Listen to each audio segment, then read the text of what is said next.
Okay, welcome to lesson 4.3a, Investigating Transformations of Quadratics. This lesson is an investigation lesson, but I'm going to try to get you started here with some instructions. So we're going to compare graphs, and we're going to compare a couple types of graphs, and we're going to do so using a website called Desmos. And that website is desmos.com. So if we look desmos.com, over here on the left, I've opened desmos.com so you can kind of see it. And to start, we just have to click Start Graphing. So if we click Start Graphing, we get this. And we're going to graph a couple equations. First, actually, you're going to complete a table and you're going to graph y equals x squared. I'm going to cheat a little bit. I'm going to put it into Desmos, so I'm going to graph it in Desmos. Y equals x, and to come up with the squared, if I click down here to the little keyboard, I can hit my squared. And there's my y equals x squared. And to cheat even a little bit more, if I click, go back and show you, if I click the little gear and I click table, there's the table. That's the table that you would make to come up with that graph. So -2, -1, 0, 1, 2 for our x's is what we'd have over here, and our y answers would be 4, 1, 0, 1, 4. And if we graph it, we'd end up with this part on our graph, and we could sketch that over here. And in fact, I want you to do that. I want you to graph y equals x squared right here. But we're going to do a couple more graphs. How do I get back here? Oh no, I lost it. Y equals x squared. And now it's purple. That's fine.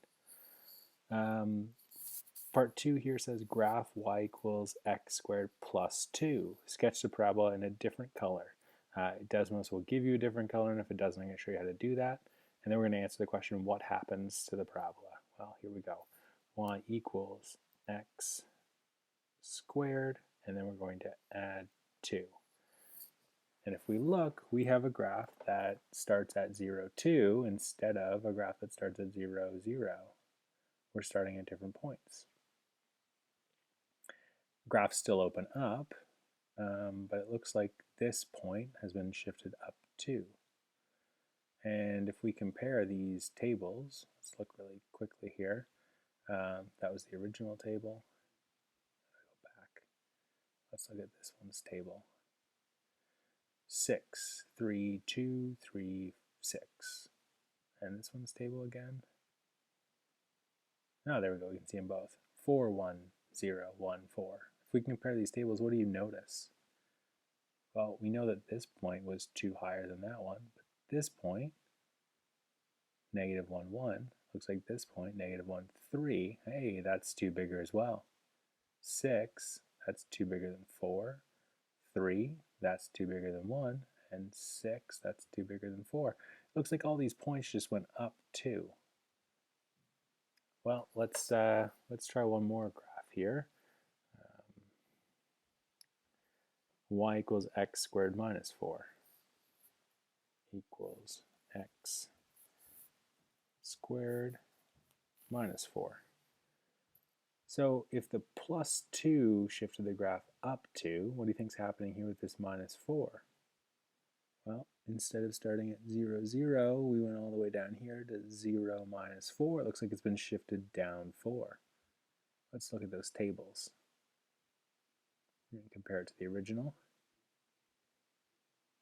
Go away. Ah! Table. Why won't you go away? I want the... There we go. Nice. Now we can compare. 4 became 0. Hey, that's down 4. 1 became minus 3. That's down 4. 0 became minus 4. That's down 4. 1 became minus 3. Down 4. 4 became 0. Down 4. Looks like we're going down 4. So what's happening here?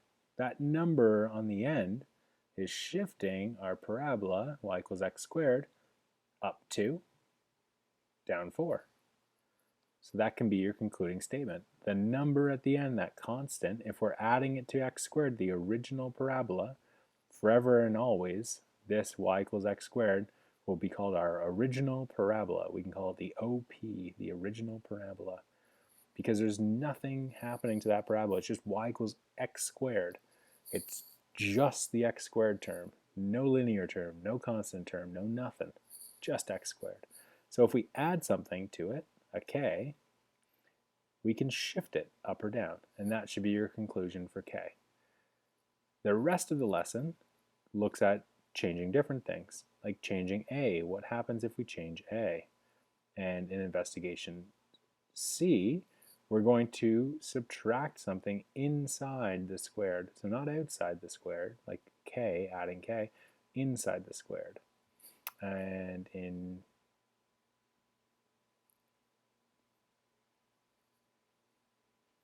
what happened here?